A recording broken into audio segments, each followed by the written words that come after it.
اس کے لیے استعمال ہوتا ہے، لیکن اس سے مراد وہ جب قیامت آئے گی تو ان کے چہرے ڈرے ہوئے ہوں گے، سہمے ہوئے ہوں گے، یعنی خوف زدہ ہوں گے۔ وجوہ یومئذ خاشعہ، کچھ چہرے اس روز زرد ہوں گے، خوف زدہ ہوں گے، ڈرے ہوئے ہوں گے، یعنی وہ چہرے ہوں گے تھکے ہوئے، کام کر کر کے جس طرح تھکے ہوتے ہیں۔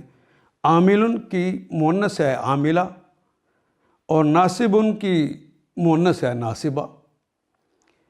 کیونکہ وجوہ کا کلمہ آ گیا نا، اردو کے سٹائل کی جمع آ گئی ہے، عربی کے سٹائل کی جمع نہیں ہے، تو اس کو مؤنث کی طرح لکھا جاتا ہے۔ عاملۃ ناصبہ، سخت مشقت کر رہے ہوں گے اور تھکے جاتے ہوں گے۔ تسلا، وہ وجوہ تے جو ہے وجوہ کے لیے آ گئی، وہ چہرے جل رہے ہوں گے، ان اشخاص کے چہرے ہی نہیں، یعنی پورے اشخاص جل رہے ہوں گے نارن، آگ میں، اور آگ کون سی؟ حامیہ،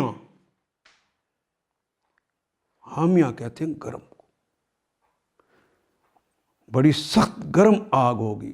اردو میں نہیں حمام کہتے جس میں پانی گرم ہوتا ہے۔ تسلا نارن حامیہ،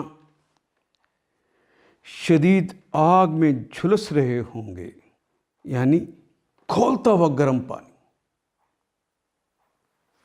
گرم ہی نہیں ہے، یہ کھولتا ہوا پانی، ان کو کھولتا ہوا گرم پانی کے چشمے سے پلایا جائے گا،